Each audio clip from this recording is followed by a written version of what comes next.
Les acheteurs potentiels du Ford Explorer de 5e génération sont souvent rebutés par la gamme de motorisation, mais ce ne sont pas la fréquence et le coût des pannes qui les effraient, mais plutôt le manque d'alternatives. Les moteurs 3,5 litres de la série Cyclone développent 249 et 294 chevaux. Le moteur turbo-compressé EcoBoost, monté sur le même bloc cylindre, développe entre 340 et 360 chevaux. Vous savez ce que je veux dire? Taxes, consommation, etc. Il n'y a pas d'autres moteurs disponibles. Et cela soulève naturellement la question pourquoi les gens sont-ils prêts à s'en remettre au Highlander, mais pas au tout aussi impressionnant SUV américain.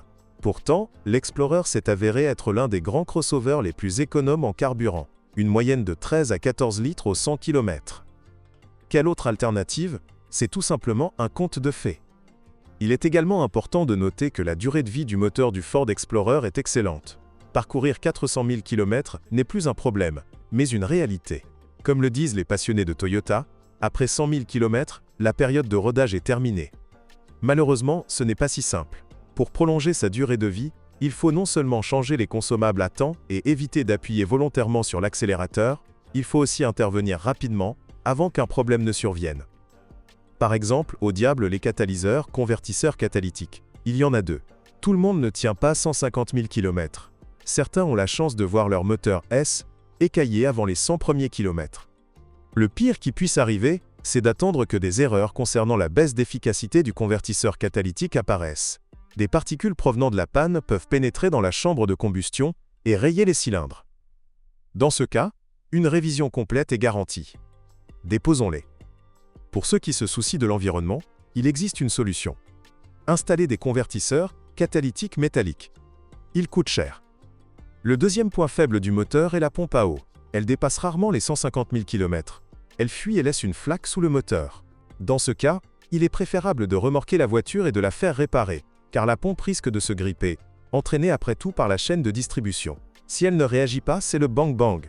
Les pistons et les soupapes se bloquent. La chaîne, d'ailleurs, tient bien jusqu'à 200 000 à 250 000 km. La fiabilité du moteur du Ford Explorer 5 dépend en grande partie du carburant utilisé. Bien qu'il soit indiqué qu'un indice d'octane de 92 puisse être utilisé, en pratique, l'injection directe et les pots catalytiques préfèrent un indice d'octane de 95, sans additifs inutiles.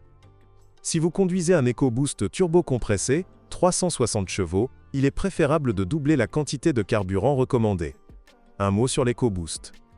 Comme nous l'avons déjà mentionné, il s'agit techniquement du même Cyclone 3.5, mais avec deux turbocompresseurs, ce qui transforme l'Explorer d'un simple placard de retraité en un monstre volant. Ce monstre adore manger et se faire chouchouter. Vous pouvez également diviser par deux vos intervalles de vidange en toute sécurité. Vous ne le regretterez pas. Tôt ou tard, ou plus précisément vers 200 000 km, les escargots Garrett devront être remplacés. Vers les 100 premiers kilomètres, des durite huileuses indiquent que les turbos commencent à augmenter le débit d'huile traversant les joints. Tous les autres problèmes et difficultés de démarrage sont similaires à ceux du moteur atmosphérique. La transmission automatique à 6 rapports de l'Explorer de 5e génération a été développée conjointement avec General Motors. Ce n'est pas vraiment un compliment pour Ford, compte tenu de la série de transmissions GM citée, à mon avis désastreuse. Cependant, la transmission automatique 6F55 de notre héros, bien que similaire à la citée 7.0, n'a reçu que des avis positifs de la part des propriétaires et des techniciens. Sa durabilité est suffisante pour assurer un fonctionnement fiable pendant au moins 300 000 km, à condition de la changer régulièrement. Le principal problème du Ford Explorer, véritable casse-tête pour ses propriétaires, se situe plus loin. La boîte de vitesse angulaire, appelée boîte de transfert, ou plus simplement, boîte de transfert. Il y a peu, nous critiquions ce même composant sur le crossover Hyundai Santa Fe de 3e génération, et nous le critiquons à nouveau, cette fois pour le modèle américain. La boîte de transfert de l'Explorer est mal placée, à proximité des convertisseurs catalytiques.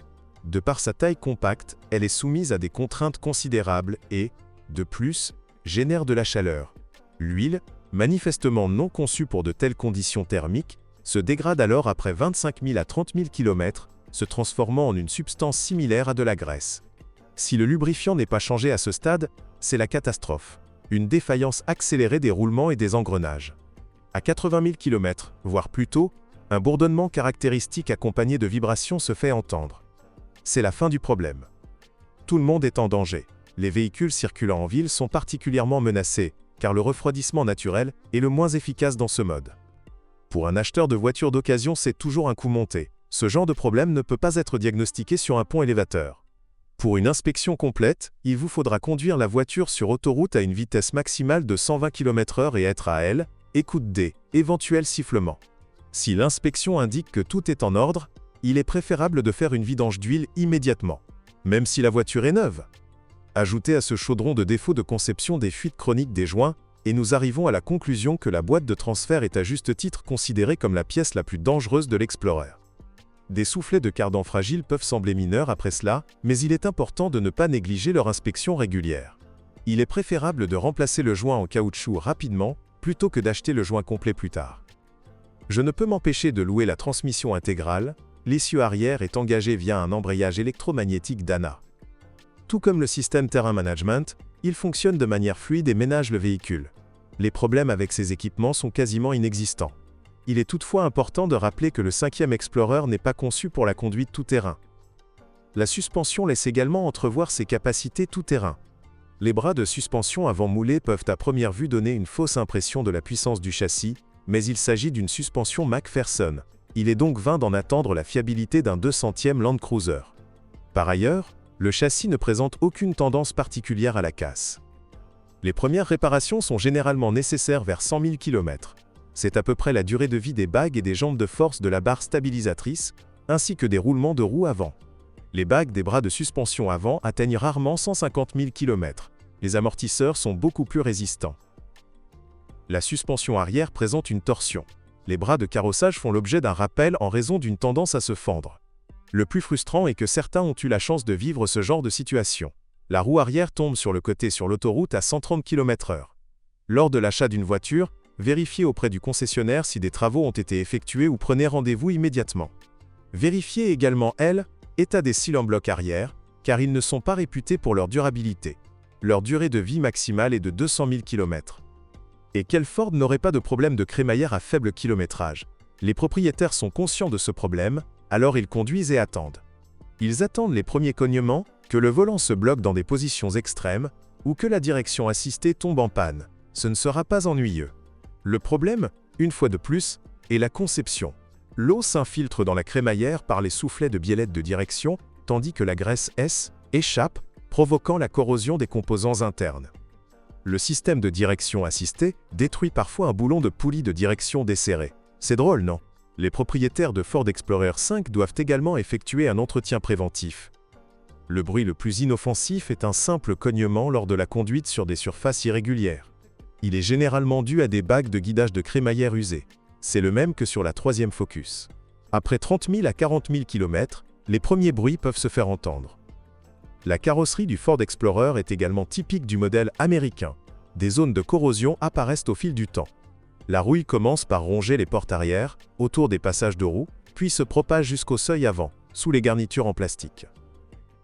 Toutes les voitures de plus de 4 ans que nous avons inspectées présentaient les points à améliorer mentionnés ci-dessus. Ne laissez donc pas cela être une raison pour refuser la voiture, mais plutôt pour négocier équitablement. Les propriétaires de versions haut de gamme équipées d'un toit ouvrant devraient penser à nettoyer régulièrement les drains de toit. Sinon, l'eau qui égoutte du plafond après de fortes pluies, en plus de la situation embarrassante d'un pantalon mouillé, peut entraîner des problèmes financiers liés à une carte de commande du toit ouvrant grillé. Les drains sont situés à l'arrière. Il suffit de soulever le couvercle du coffre. En résumé, il est important de prendre des mesures préventives. Et n'allez pas trop vite. Je sais que l'Explorer avec l'EcoBoost vous provoquera, mais ne cédez pas. Vous risqueriez de perdre la garniture extérieure des montants A.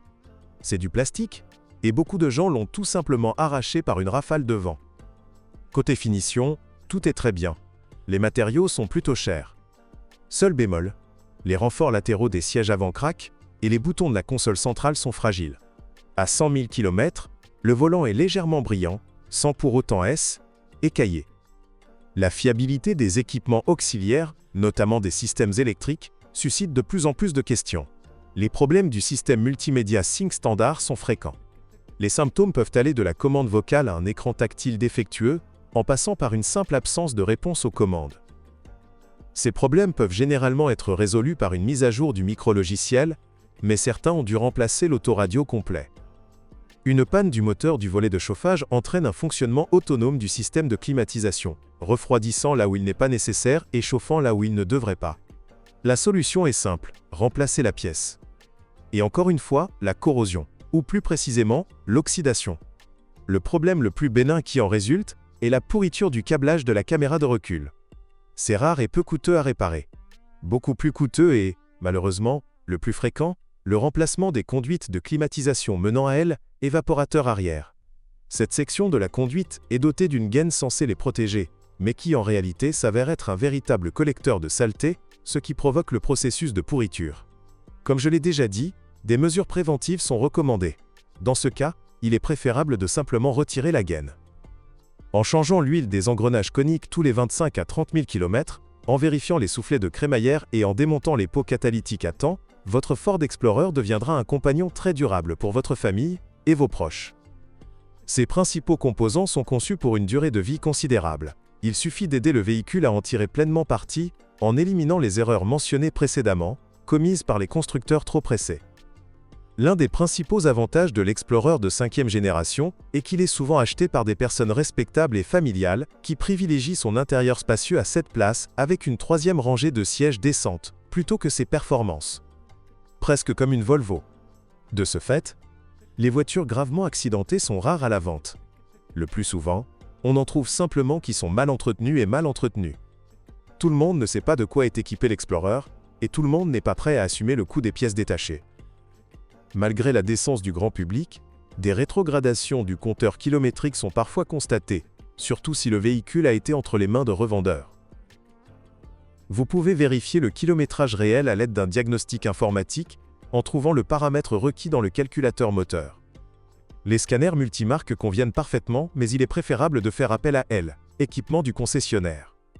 Un autre avantage de l'Explorer sur le marché de l'occasion est son prix de départ bas et la volonté des propriétaires de négocier. Premièrement, il y a toujours une raison de négocier. Et deuxièmement, les vendeurs savent que s'ils ne répondent pas à leurs exigences dès maintenant, le prochain appel d'autres acheteurs potentiels ne viendra pas de sitôt. Je n'ai donc aucune intention de vous dissuader d'acheter le Ford Explorer, même si j'ai des raisons. C'est une voiture correcte à un prix raisonnable. L'essentiel est de corriger immédiatement les défauts et les imperfections, ou de préparer votre portefeuille à des mesures drastiques plus tard. À vous de choisir. Mais je dois dire que profiter du confort tout en étant sur des charbons ardents n'est pas vraiment un plaisir.